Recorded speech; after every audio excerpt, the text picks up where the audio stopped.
안녕하세요. 손가락 복음 선계 지휘자 강사입니다. 그날을 기다리며 해피 바이블 스쿨을 열어가도록 하겠습니다. 오늘 증거 드릴 말씀은 65강 번개와 음성들 내성 큰 지진이라는 제목으로 하나님의 말씀을 나눠보는 시간을 갖도록 하겠습니다. 계시록 16장 17절을 보시게 되면 일곱째가 그 대접을 공기 가운데 쏟음에 번개와 음성들과 내성이 있고 큰 지진이 있어 어찌 큰지 사람이 땅에 있어오므로 이같이 큰 지진이 없었더라 라고 말씀이 기록되어 있습니다.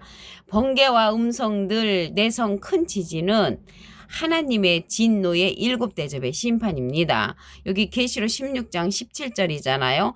계시록 16장 1절에 가서 보시게 되면 성전에서 큰 음성이 나서 일곱 천사에게 말하되 너희는 가서 하나님의 진노의 일곱 대접을 땅에 쏟으라 라고 말씀에 기록되어 있습니다.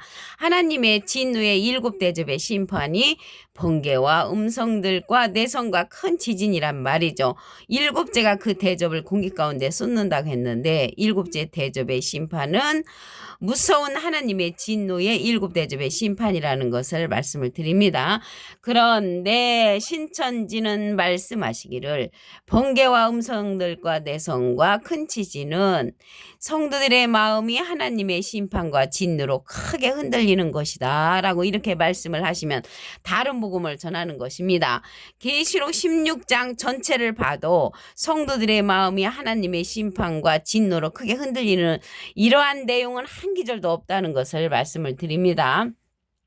이렇게 다른 복음을 전하게 되면은 갈라디아서 1장 8절에 하늘로부터 온 천사라도 다른 복음을 전하면 저주를 받는다고 했고요. 베드로서 3장 16절에 다른 성경과 같이 그것도 억지로 풀다가 스스로 멸망에 이른다고 했습니다.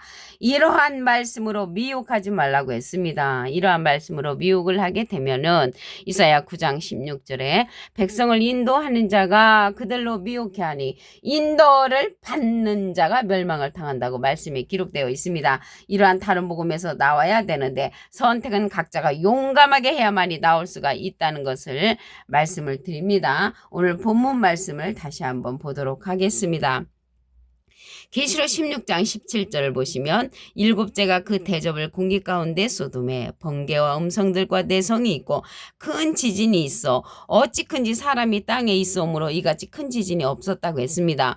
번개와 음성들과 내성과 이러한 큰 지진은 계시록 11장 19절에 보시게 되면 하늘에 있는 하나님의 성전이 열리니 성전 안에 하나님의 언약궤가 보이며 번개와 음성들과 내성과 지진과 큰 우박이 있다고 했습니다. 그래 이러한 것들은 하나님의 언약궤 안에 있는데 어떤 때 쓰게 되냐면 하나님의 진노의 일곱 대주의 심판 때 심판의 도구로 쓴다는 것을 말씀을 드립니다. 이 시대는 하나님께서 예수님을 진리로 보내셨지만 예수님 지금 영으로 계십니다.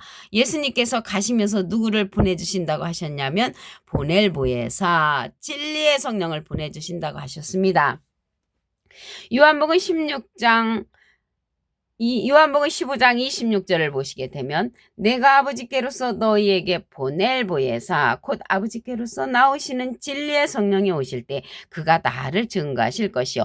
이 시대는 예수님께서 보내주시는 보낼 보혜사 진리의 성령이 예수님 대신 증거해 주신다고 하셨습니다.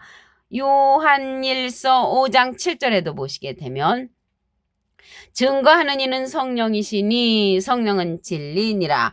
진리의 성령이 예수님 대신 증거해 주신다고 하셨고요. 예수님은 비둘기 같은 성령을 받으셨습니다. 여기 보혜사가 나왔는데요. 이 보혜사는 대언자라는 뜻을 갖고 있습니다.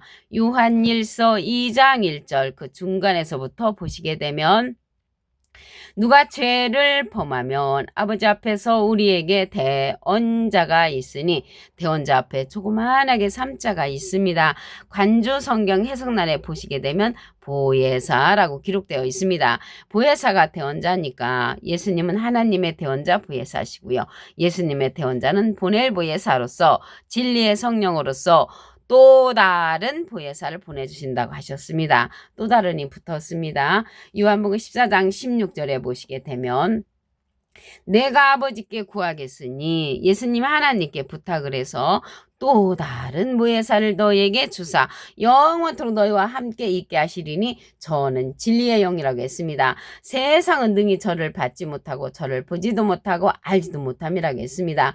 그러나 너희는 저를 아나니 저는 너희와 함께 거하시며 너희 속에 계시겠음이라고 했습니다. 이 시간 이후로 또 다른 보혜사 진리의 성령을 알게 되신 여러분들은 진리의 성령 안에 거하시기를 간절히 바라겠습니다. 요한복음 16장 13절을 보시게 되면 진리의 성령이 오시면 그가 너희를 모든 진리 가운데로 인도하시리니 그가 자의로 말하지 않고 오직 듣는 것을 말하시며 장래일을 우리에게 알려준다고 했습니다. 앞으로 되어질 일을 알려주시는 그러한 성령은 보낼 보혜사로서 진리의 성령이 인도해 준다고 했습니다. 번개와 음성들, 내성, 지진에 관한 이러한 내용들뿐만 아니라 계시록에 아직 이루어지지 아니한 모든 내용들을 포함해서 진리의 성령이 인도해 준다고 말씀에 기록되어 있습니다. 예수님의 이름으로 보내실 성령이라고 했습니다. 요한복음 14장 26절에 보시게 되면 보혜사, 여기에서는 또 다른 보혜사를 말하고 있습니다. 곧 아버지께서 내 이름으로 보내실 성령, 예수님의 이름으로 보내는 성령이니까 예수님은 아니라는 것을 알 수가 있겠습니다. 그가 너희에게 모든 것을 가르치시고 모든 것을 생각나게 한다고 했습니다. 예수님의 이름으로 보내는 성령은 진리의 성령이라고 말씀을 드렸고요. 모든 것을 가르치시고 모든 것을 생각나게 하는 진리의 성령의 인도를 받으시기를 간절히 바라겠습니다. 여기 보혜사는요 파라클레트인데 헬라어로는 파라클레토스로 곁에 파라와 부름받은 클레토스란 말의 합성어로 도움을 주기 위해 곁에 부름받은 자, 사람을 상징한다는 것을 말씀을 드리고요. 날프 성경 백과사전에는 컴포터를 위로자, 카운셀러 상담자, 미래를 중보자, 헬퍼 돕는 자, 서플리케이터, 탄원자란 이름을 갖고 있는 것이 이 보혜사라는 것을 말씀을 드립니다. 이 시대는 예수님께서 우리에게 보내주시는 보낼 보혜사, 진리의 성령, 또 다른 보혜사의 인도함을 받는 시대가 되었다는 것을 말씀을 드립니다. 오늘 65강 번개와 음성들과 내성, 큰 지진이라는 제목으로 하나님의 말씀을 나눠보는 시간을 갖도록 하였습니다. 감사합니다.